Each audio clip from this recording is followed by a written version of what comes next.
Hi, this video is for Joe Villareal. I'm Terri Williams. Hi, Joe. I know you had asked me, you contacted me back in October or November of 2016, asking me to send you this. And sorry, I'm a little late with it, and I'm sure I'm far too late to help you with the story you were doing then on Cherry Joe Bates. You had gotten information, I guess, from my blog. I have a blog about my Uncle Bubba, I call him, the family called him, Albert Guy Hollingsworth, in relation to, I felt that he was probably the suspect that police have been looking for in connection with both the death of Cherry Joe Bates as well as the death of Cecilia Shepard, as well as the attack on Brian Hartnell.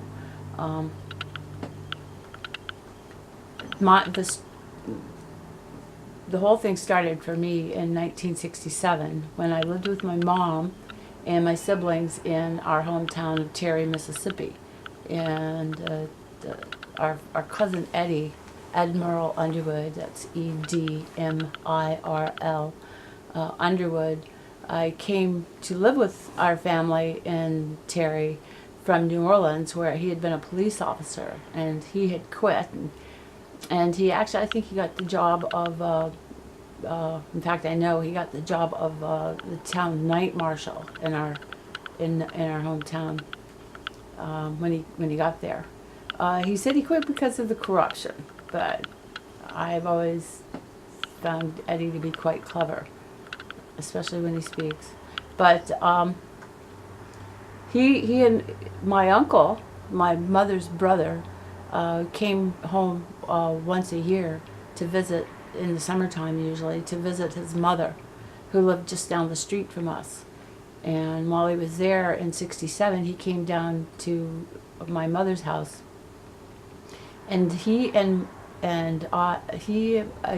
Eddie and I were sitting around the kitchen table that one afternoon in '67, and the two of them were talking cop shop, and Uncle Bubba was asking him about specific evidence regarding specific cases of women who apparently had been murdered. And so I asked Eddie, what the heck are you guys talking about? And Eddie said, oh yeah, there were 120 cases of murdered and missing women in New Orleans that had gone unsolved. And that's what they were talking about, those cases. And so I was listening, and I think I popped in at one point and said that I would scratch somebody if they tried that stuff on me, right? And to at least leave blood evidence under my fingernails, so the police could do a blood type comparison. And my uncle had said, oh yeah, last year he was on a date with some little old gal out in California where he lived, and she had scratched him when he tried to put his arm around her, and that would have been in 1966, which is at the same time that Cecilia Shepard would have been killed. Cherry Joe Bates, sorry.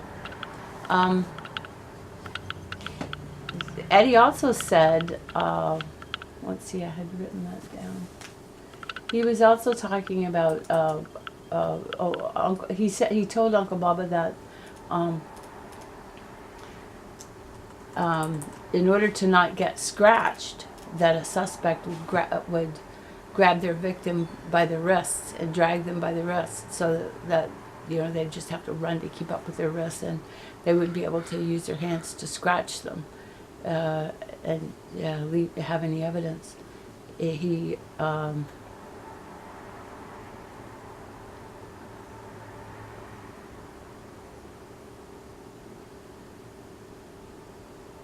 Oh yeah, he said that there was a way to get away with rape if a suspect used a technique called pulling short, which was removing the penis before ejaculation.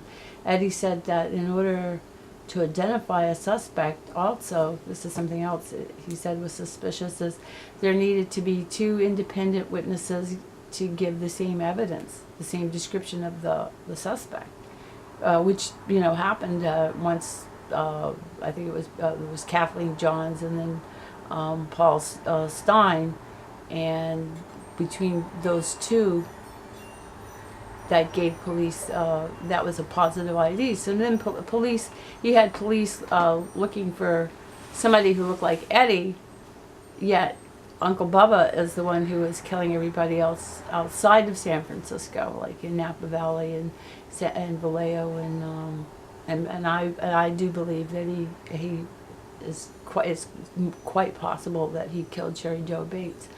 And the reason that I connect my uncle with that case is that they had evidence of the watch. Now, I'd seen him wear a watch just like that, and sure enough, that watch is the same size that a watch that he would have worn. I mean, you can tell that by the photograph that I have posted there.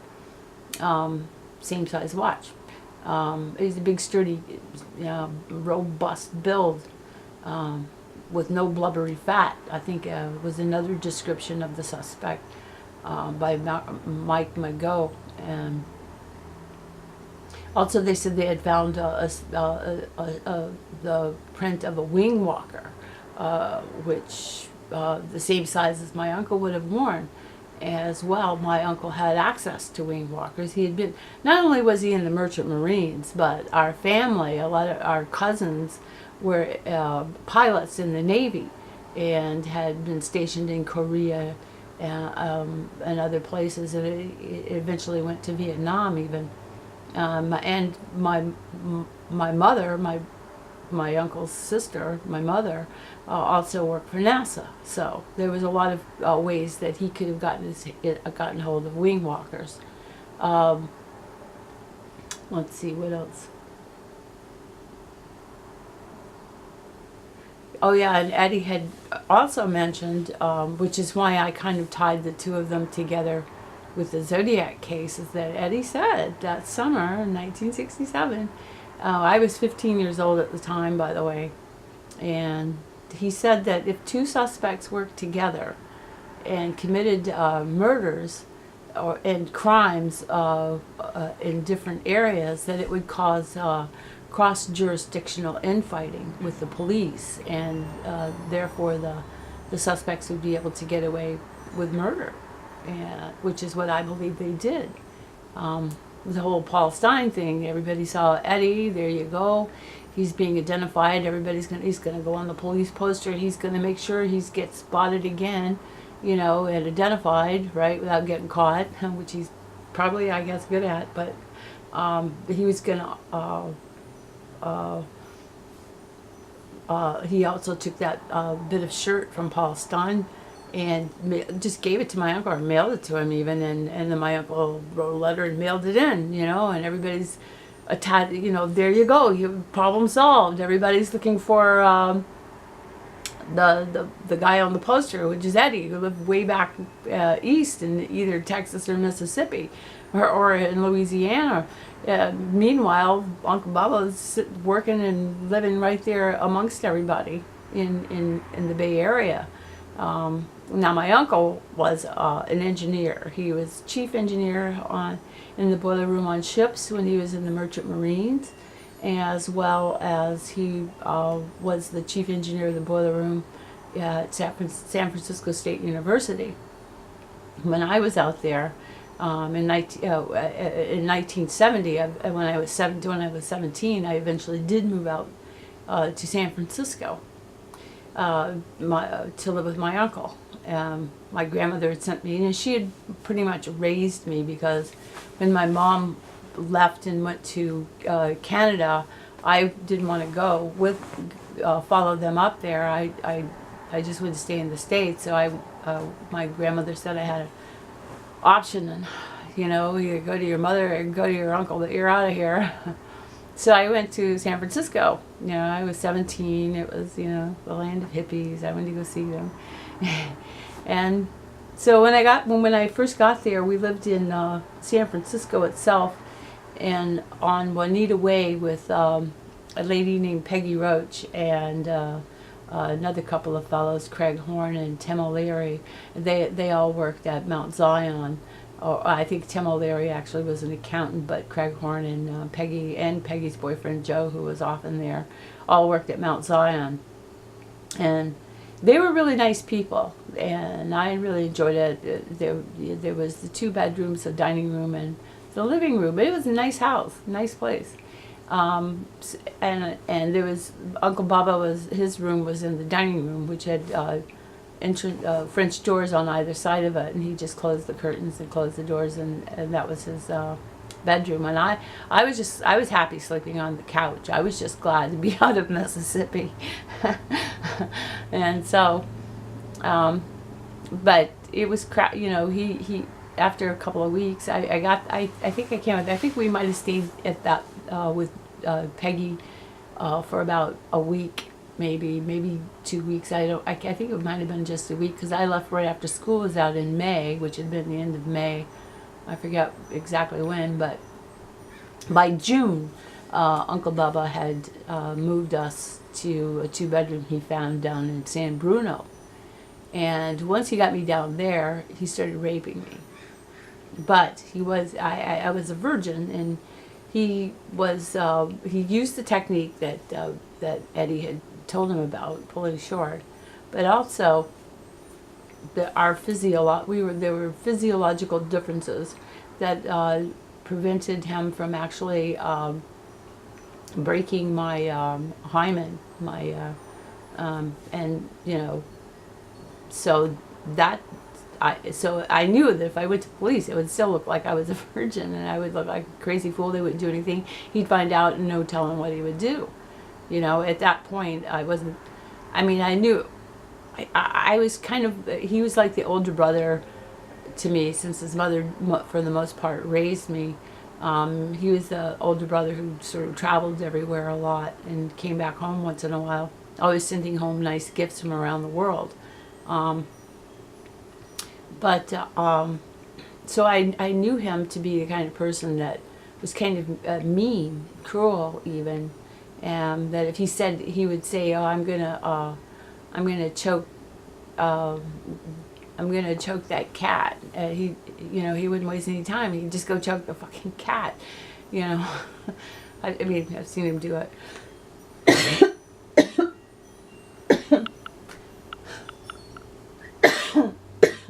Sorry, Dusty. So I didn't want to tempt him to do anything to me. Sorry. Sorry. So I was, just trying. He was raping me. I was really depressed about it. And after about a week or 2 of that, because he raped me almost every day when he came home from work, and then on his days off we'd go on long motorcycle rides, and he'd want me to put my arms around him when we're on the motorcycle, and at first I wouldn't do it. And so he took me on a tour around San Francisco on the motorcycle when I first got there, and I wouldn't put my arms around him. I kept holding to the back bar, and I was fine. I had a good sense of balance. My brother rode a bike, I learned. And so he went to the top of Lombard Street and then went down it really, really quick, and then hit the intersection. When he hit the intersection really hard, really fast, I almost flew off the back, so I had to grab a hold of him to stay on the bike. And one time also, he had taken me to Muir Woods, and then after that we were there all afternoon, and then we went and had dinner with his friends in Sausalito.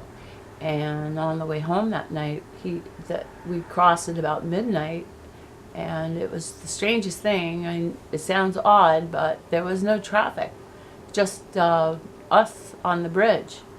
And so he stopped right in the middle of the bridge and took me over to the side, the west side, and asked me to look down, and did I see that current that ran under the bridge? And so I looked down and I saw a dark current, and he said, if somebody threw a body in there, it would wash the body out. It would wash out to sea so fast nobody would ever see them again.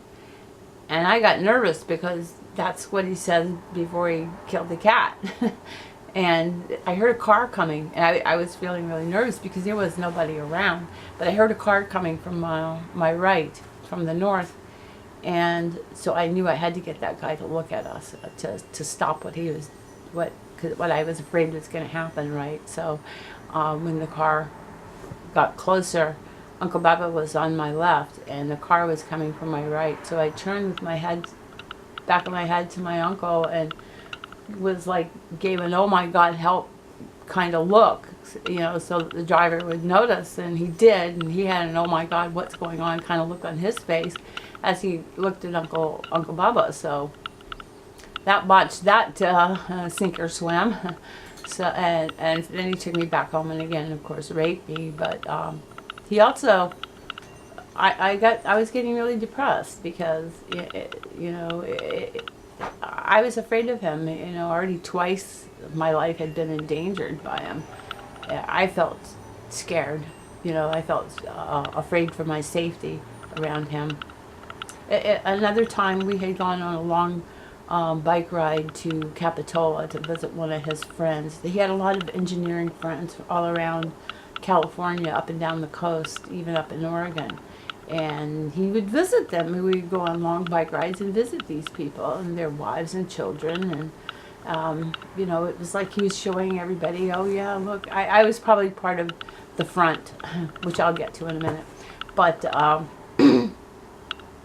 so I was getting depressed. We came back from Capitola that night, and he stopped by where he worked at San Francisco State University, and he took me to the boiler room where he worked.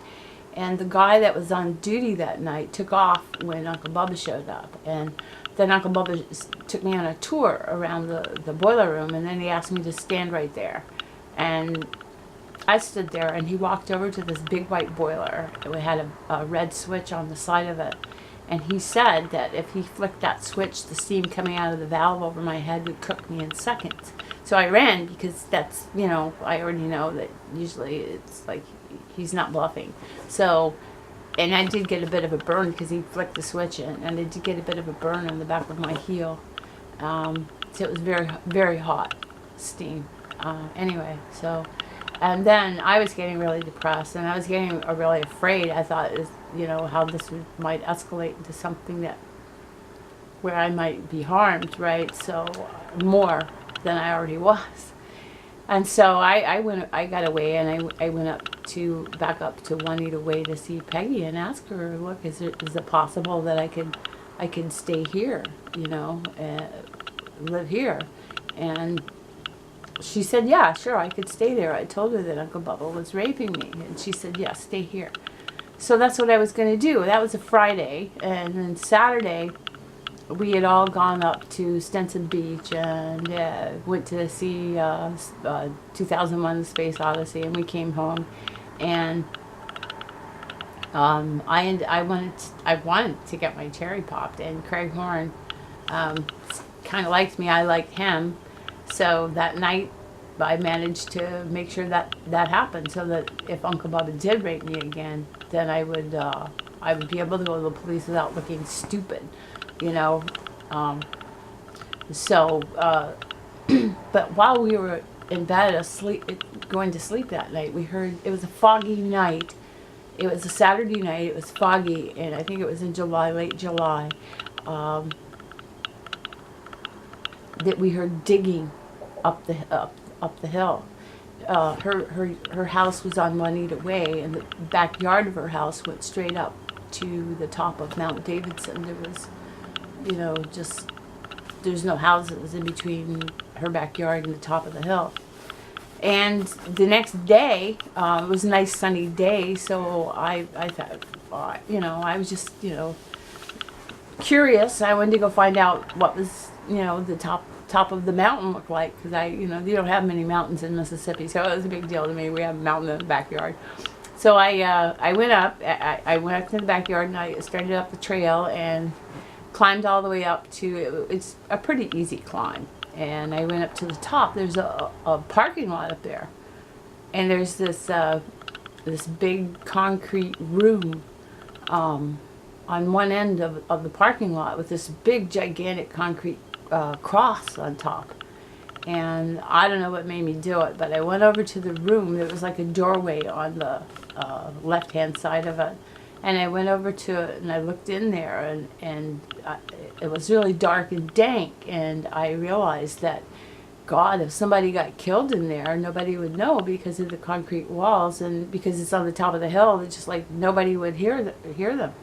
So I was like, ooh, I got scared, and I left, and went back down the hill. And on the way back, there was a little bit of a bluff that you have to climb down, not very difficult. But I saw this round patch of fine red grass coming out of the hill. And I was thinking, oh, this must be this exotic California flora, right? Yeah, being a farm girl.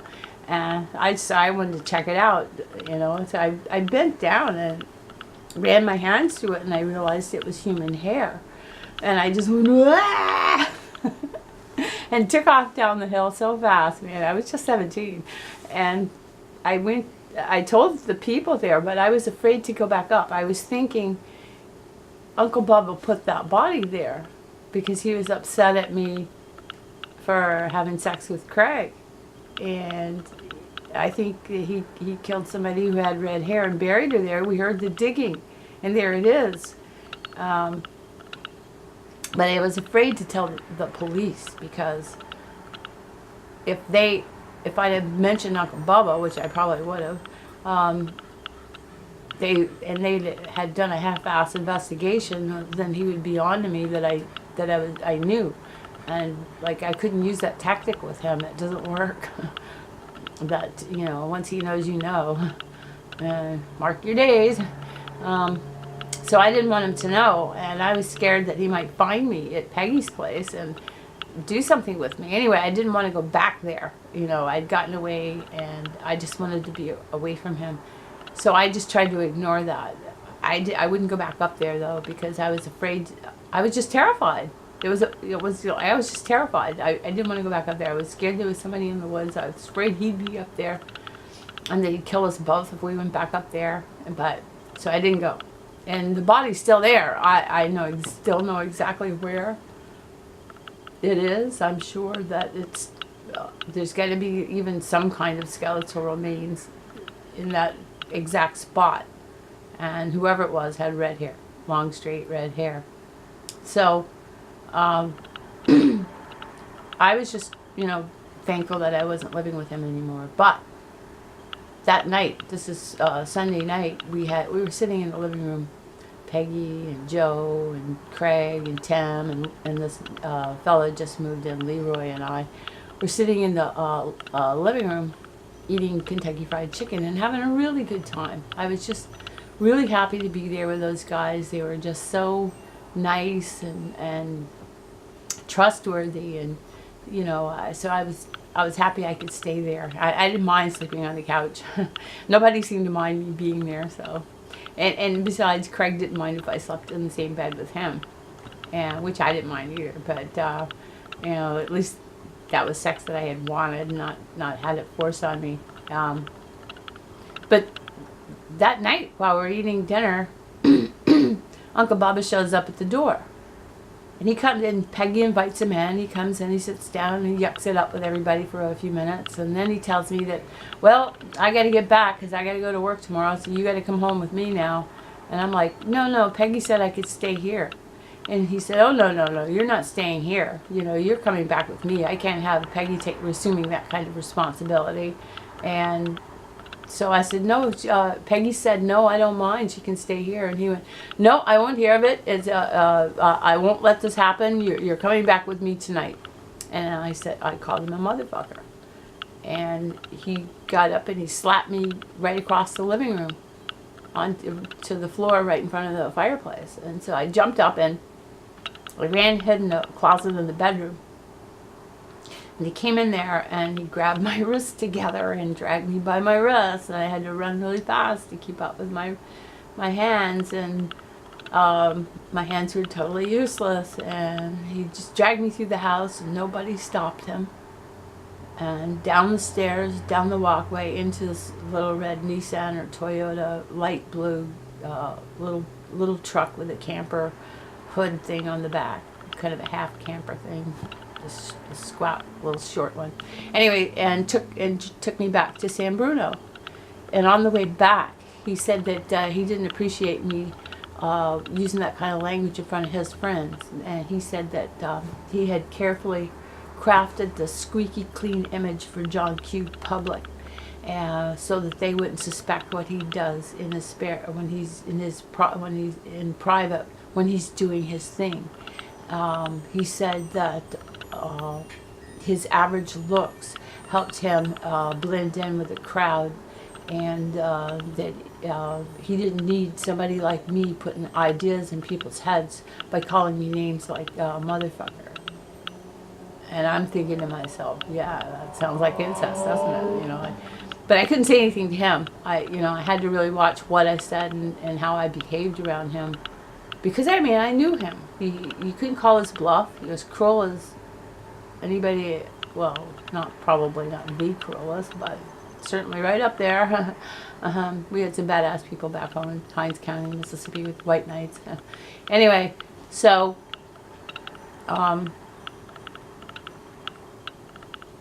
we got home, or to his place, not my home, but his place, and I went and jumped in the tub because I popped my cherry and I was bleeding quite heavily, and so I was in the tub, and the blood was filling the water, right? And he came in there and he saw it, and he said, "Oh, you've been out slutting around, haven't you?" And I went, No, I'm on the rag." And he went, "No, you're not. You were on the rag 10 days ago. Don't you lie to me, you whore."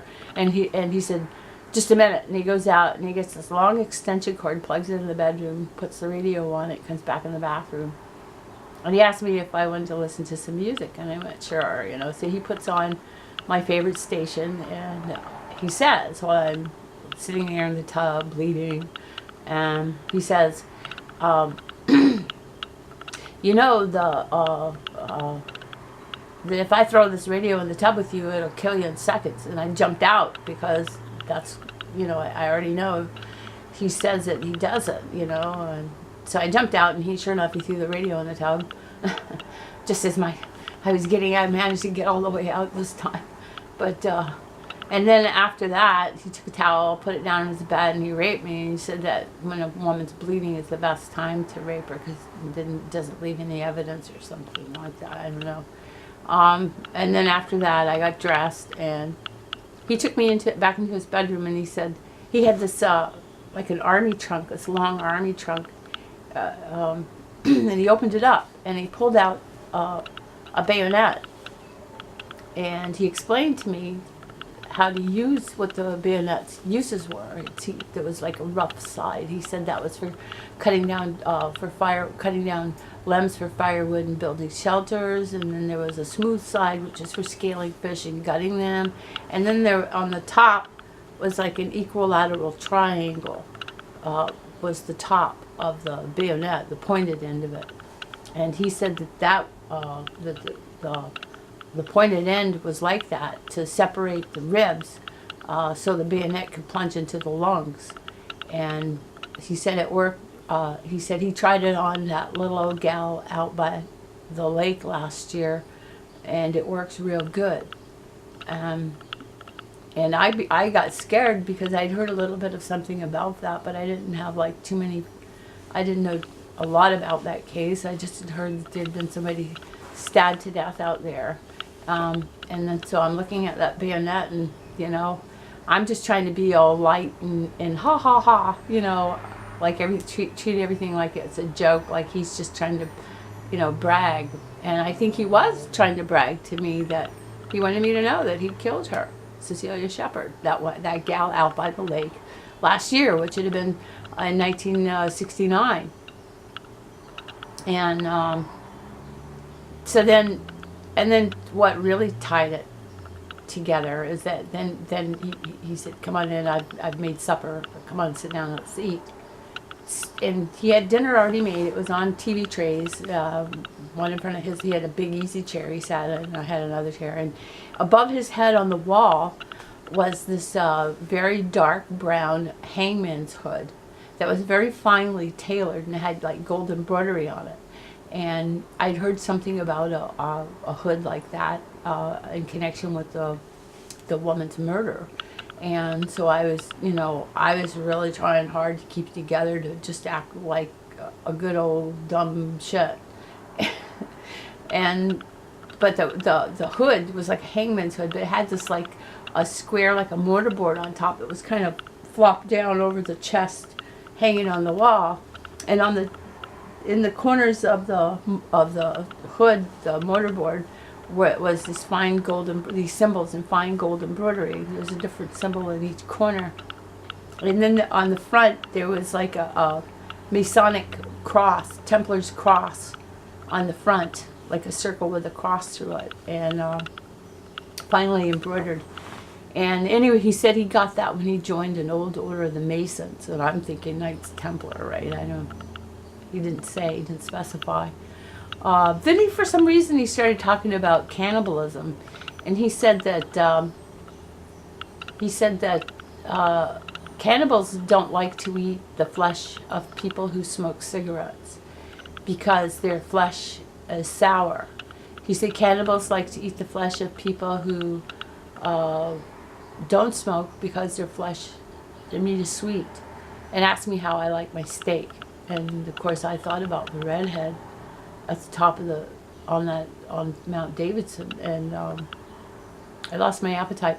The next day after that, I quit eating meat and I started smoking cigarettes. Honestly, I was just so scared of him looking at my thighs, anyway, so I finally got away from him in September. He had taken me once to Donner's Pass, up near there in the mountains in eastern California, and there's like a stream, a clear water stream that ran through the woods there, and he got off and bathed in it. He had a bar of soap with him, and we got off and bathed in it, and the both of us, and then we got back on the bike and he took me to the other side of the mountain. I saw clear cutting, and I was like gobsmacked because I'd never seen that kind of destruction to a forest ever in my life. I was raised on a piece of land that had old growth forests that we didn't cut down like that. Anyway, so I was kind of heartbroken to see that many trees just cut down, and all these big logging trucks were driving by full of logs. So then he went to Reno, because after I got my cherry popped, he wasn't raping me in San Francisco anymore. He was like going to Reno, and I think one time we went to Oregon to visit a friend of his up there. And he eventually moved to Oregon. And I know that I finally got away from him, and I think I left on September 6th, 5th or 6th. I left San Francisco, and I got to the Canadian border on September 10th. I took the bus across country, and a friend of mine from Connecticut drove me across. And I joined my mother in Montreal, and I really never thought much more about my uncle. I mean, I figured that, he was the Zodiac killer, but I didn't know any way that I could prove it. I mean, I was just happy to be able to get away from him, and I think I was going through a depression because from being raped so much. I called him up. I had taken fashion design, and I had come up with a nice line of clothes. I needed some seed money to get it to market, and I called Eddie and asked him if he had Uncle Bubba's phone number, that I could call him. And he said he gave me Uncle Bubba's address and phone number in Grants Pass, Oregon, at 2053, I think it is, Fish Hatchery Road in Grants Pass. And then he gave me a phone number, and I called him. I've got it written down somewhere in my notes. And Uncle Bubba answered. I called him, and he answered, so I know he lived there. He said, I asked him for the money, and of course he said no. I figured he owed it to me, damn it, But Um, and another cousin of ours who lives in Anchorage said that my uncle had come up to visit him in the summer of '95, and if my uncle went up there, he took his motorcycle or a van or a truck or a car or something, right? He probably drove up Highway 16 or up to Highway 16 and down to Prince Rupert. I told this to the RCMP because if he was here, and they still have some unsolved cases there on Highway 16, they might, want to, if they had any evidence, and I think they do have some evidence. They did come and get my mother's DNA, but they didn't. And I've told Riverside too that if they do have the DNA of the suspect in Cherry Joe Bates's case, that both my grandparents, my mother and my uncle's grandparents are both buried. So there is DNA to make a positive ID. But I don't think they've done that. Maybe I just don't know enough about all that. And that's another thing, is that I believe it was in sometime in July of the summer of 1970, my uncle, it was the day after he had raped me. He'd been outside all that, that he had fed me that, whatever it was. Anyway, by the next day the hood was off the wall, and I don't know what he did with it. He probably put it back in that trunk, I don't know. But he'd been working on a tan Chevrolet, an engine out on the side in the garage area all afternoon, and then he came in, briefly washed his hands, and then he wanted to mail a letter. And he made a big fuss about this letter. I watched him put it into the envelope, and he got a green kitchen sponge and a damp green kitchen sponge to seal the letter and the stamp and everything. And while he was doing it, he was telling me that in the future, police would be able to identify a suspect just by his bodily fluids alone. And I'm like, okay. And then he asked me to mail that letter. I don't know if it was one of the letters or not.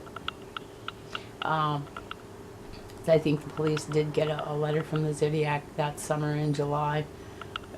Who knows? But I thought it was really curious. And I noticed while he was putting the letter in the envelope that his nails were really clean. And I have another uncle who is a mechanic, and I know he always had dirty nails. So I'm like, I mentioned it to my uncle. I'm like, how come your nails are always so clean? When you work on car engines all afternoon. He says, oh, he uses airplane glue. He puts it on his fingertips. He said, coats his fingertips with airplane glue that keeps them clean. Yeah, I know that's clever, but all of these things, And then he goes, and the other thing that just clenched it, as if I need any more things to clench or terrify me, but he went in and he got this gun, this pistol. I've described it to gun enthusiasts, have told me that it was a Smith & Wesson 9mm. It was a little short black metal gun with a red shield on the handle, and a revolver, and it bent open behind the trigger, and had I think it held more than 6 little gold bullets. It had no sight, so I asked him how would he even use that gun properly, because it had no sight. And he said he had filed the sight off, and that he taped a pen light flashlight on the barrel of the gun, on the top of the barrel. And I noticed there was white adhesive tape residue under the barrel of the gun, and he said he used that and it worked really well for sight. And his grandfather, his grandfather and my great-grandfather and I were pretty close up until he died when I was 6, 7 years old. And I'd never known him to go out hunting at night except for maybe for frogs or something down at the swamp. But he didn't take a pistol, and so I'm like, a pistol, and I'm like, well, how, I had only ever known hunters to hunt in the daytime. So I said, well, how can you see it in the daytime? He said he did his best hunting at night. My uncle. And asked me if I wanted to go with him, and I'm like, no. He knows that I'm afraid of guns, and so then he put the gun in my hand, which, and I was really trying hard not to lose it, let me tell you. It weighed about 11 ounces, as far as the weight. I can still remember how heavy it was. It wasn't that heavy, but it was about 11 ounces. Anyway, unloaded, and trying to remember if there's anything else.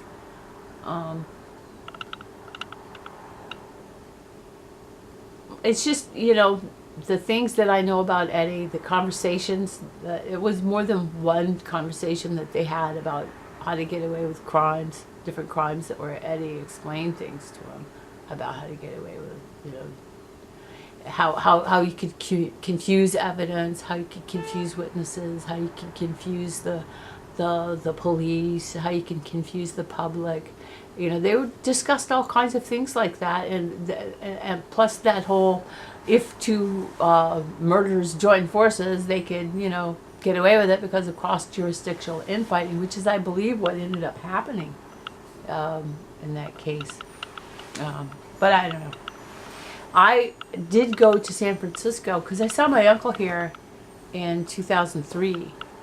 And in June that year, and then I kept seeing him throughout the summer at the end of the month, and I was a little worried, so I kind of looked up real quick, because I'd never really studied the Zodiac killer case very much at all, but I had, and even his mother and I both had said that we felt that he was the Zodiac killer. His mother said so. But I started looking up, and I remembered too what my grandmother had told me on her dying bed. She said that she felt that he was the Zodiac killer, and I remembered a time that during one of his visits, on a day he had left early that morning to go back to California, and then that afternoon my grandmother had me sit down and practice on the piano. She had a baby grand piano in her living room. And as I'm practicing, I'm noticing there's no middle C. The string is gone. And she came up and asked me, if I knew what happened to it. And I went, no, I don't. It was gone when I got here. And she had a worried look, and she went, oh, I think I know what happened to it, And then, oh yeah, that was another thing that Uncle Bubba had told me that night when he had made the supper and had that hangman's hood hanging over his chair and tried to electrocute me. He had said that a piano wire was the best thing with which to choke someone to death because it has good grip. And I think his mother and I both had the same idea of what happened to that piano wire, that it must have been used to choke somebody, Anyway, I'm trying to think if there's anything else.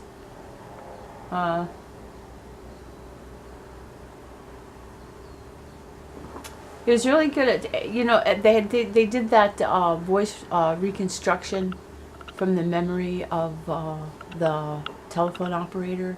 They tried to say that was Richard Gakowski, but that voice that they came up with from her recollection is exactly what my uncle sounded like.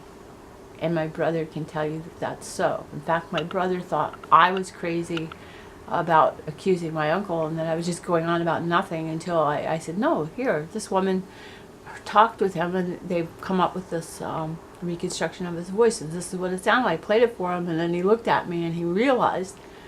And then he started to remember, my brother started to remember, said that our uncle had taken, when he was there, sometimes they would go into Jackson together, and he would say some of the cruelest and most abusive, and he had a violent image of women.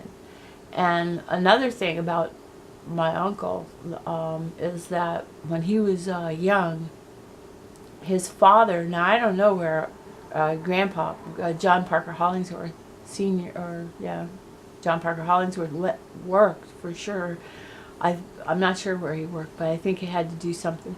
He caught, or I don't know if he caught him. I don't know what happened. I know there was like this whole accusation of Uncle Bubba was having sex with my Aunt Sue, the youngest sister. There's my mom, Uncle Bubba, and then Sue, and the two of them were having sex, and that Grandpa, my mom said that some of the worst memories of her childhood is that her father was torturing Uncle Bubba for having sex with Sue, and that she was on lots of occasions, and that she was afraid that on so many occasions that he was going to kill him. And so maybe that's why he's like he is. You know, but and also I wanted to say that I doubt very strongly that if my uncle, I feel I would be shocked if my uncle wasn't, you know, part of the Zodiac, you know, responsible for at least a majority of those cases. And of course there's my cousin Eddie that I feel was the one who was the suspects described as Paul Stein, as well as Kathleen Johns. But as I say, it was those two times enough to get, you know, to have the official police, you know, suspect poster, and which is what I believe that was for. And meanwhile, he was busy. But I would be shocked if the two of them weren't involved in those things and aren't guilty of the things that I accuse them of. As well as another thing is that when I did call Eddie in 1995 and asked him if I think it was 1995 or 96, and asked him about Uncle Bubba, and he gave me the phone number, right, to call him. Eddie was also trying to get me to meet him in Cleveland. He said that he had just recently retired from being, that he was still a trucker. I think I called him a few years later, and he said he had retired, but he was a long-haul trucker, Eddie, and I know that the FBI were looking for a long-haul trucker serial killer, and I noticed that there were some cases in Cleveland, and I'm like ever so glad that I didn't let Eddie talk me into meeting him in Cleveland. But I think that happened like maybe the next day. Maybe it's because he gave me Uncle Bubba's information, and I called Uncle Bubba. And I don't know whether Uncle Bubba said, get rid of her and see if you can get her to meet you in Cleveland, you know, or something. But I'm glad I didn't go because there's a few unsolved cases there as well. There's just so many things that tie my uncle to the case, to any of those cases. I mean, he had the opportunity. I believe that he had the motive because I knew him to be a cruel person, and my brother knew him to be particularly violent toward women. I knew him to, I mean, I can't say I've got proof, but I know that he killed anybody, but I absolutely know that he joined the White Knights of the Ku Klux Klan there in Hinds County. Those men, Albert Lee Lewis and Jimmy McCoy and all those guys that were in I think they were probably part of the first chapter of the White Knights of the Ku Klux Klan. Anyway, and that my uncle had probably started killing when he was quite young, because that's what they do. They have you, the Klan, they have you participate in some kind of torture or murder or just house burning or church bombing or some kind of terrible thing in order to be initiated into the Klan, I guess, so they could say they got the goods on you and you won't go rat on them. I don't know exactly. I've never joined the Klan. I've never agreed with any of them. I got kicked out of my hometown by them. And they told my grandmother I had a choice to either go with my mom or go to my uncle, but otherwise I was going to the woods. So away I went, and I was happy to leave. I didn't mind it much at all. So anyway, I'm sorry that, like, again, that it took so long. This is extremely difficult to do. I've tried doing audio thing, that kind of didn't work. I'm going to put this on a memory stick and send it to you. I hope, you know, you could use it for on the anniversary of Cecilia Shepard's murder, if you like, if you want to do a story, if you're going to do a story, or you could even give it to a friend of yours who's a cop who wants to try to solve the case.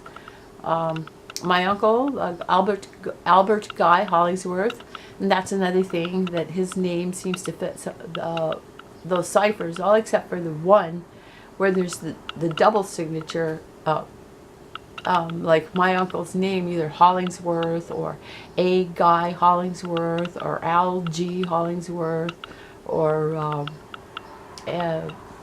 they can fit in those signature ciphers, except for the double one of the school bus. I think it was in the school bus letter, where he threatened the school bus. He had like a double signature at the bottom, and that would have been A. Guy Hollingsworth, from what I can tell, and Admiral Underwood, which fits the bottom one.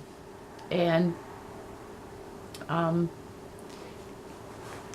yeah, I would just be really shocked. I mean, if you can use this any way you like. If anybody wants any more information, well, you have my phone number and my email address. You can always contact me that way. I personally, my sister Holly Fraser Ennis, had been at the Piggy's Palace, at the pig farm in Port Coquitlam that was owned by the Picton brothers here in BC in the 90s. And she was out there a couple of times with her best friend Marnie Frey. The two of them were prostitutes who were addicted to heroin, etc. And they had been out there twice. My sister told me that she had seen our uncle out there in the company of David Picton on the two occasions she was out there. And I told her, well, beware, because you know, he's dangerous. If he's out there, he has something to do with murder. And she said she remembered what I told her when I first came to Montreal in 1970 about him, that I thought he was the Zodiac killer, that, you know, to stay away from him, you know. I don't know why I wasn't, it was just, I don't know, naivety, balls, I don't know what it was, but I wasn't as scared of him as I should have been until I saw him here in Vancouver. And then that's when I went to San Francisco. I had asked the operator in San Francisco, I called the police department and asked her if I gave DNA, if it could prove whether I was related to the Zodiac killer or not, because I understood they had some of his DNA. And so she said, yeah. So I rushed down to San Francisco. Hennessy, when I called him when I was on the I was on the Oakland Bay Bridge and coming into town, and said I was there I wanted him to take my DNA and do that comparison. And he said he wasn't interested. So I went, okay, fine. So I went to the station, and this is on September, I think, 22nd, maybe, 2003. And I guess we got there around noonish, and I went, well, fuck this shit, you know. I stood there right there in the station, and I smoked a cigarette. Well, there were these two San Francisco police officers there, and of course somebody said, she's smoking a cigarette. So and they told me to put it out, and I went, no, and I kept smoking it. And finally they came over there, and they went, we're going to take you to jail if you don't put that out. And I went, well, good. Because if I'm safer in jail if you're not going to listen to what I got to say about my uncle being the Zodiac killer. And so this one officer, I think their names were Hidalgo, Hidalgo, Hidalgo, and Piol, Piol. They said, one of them, they came over there and said, I know everything about that case. You know, what kind of evidence do you have? And so I pulled out the photo I have, and all the other, like there's just, you know, not that I have a mountain of evidence, but there's just too much coincidental evidence, as well as I have a handwriting example of his, which you can't discount it. And I showed them all the information. I told them what I knew, that where he had worked, his birth date, October 25th, 1934. He was born in Terri, Mississippi, on my great-grandparents' farm. He had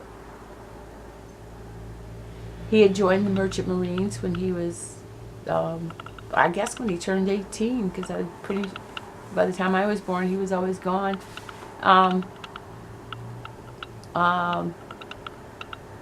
He told me once that he was the chief engineer in the boiler room on the ship, and he told me once that they found out that the cook was gay, and that he went overboard. And he said, "Oh, that happens all the time at high sea, man overboard." And I have a feeling that my uncle threw that guy over, and that probably wasn't the only person he threw overboard at sea. He just, you know, ballsy as they come, and just, you know, don't call his bluff, because he'll show you. Anyway, so I'm hoping that you can use this. Maybe a police officer you know wants to do some kind of investigation. Feel free to call me if I've forgotten anything, if I've confused you in some way, which I'm sure is just all this information. Please let me know. Anyway, thank you very much, Joe, for your interest, and good luck.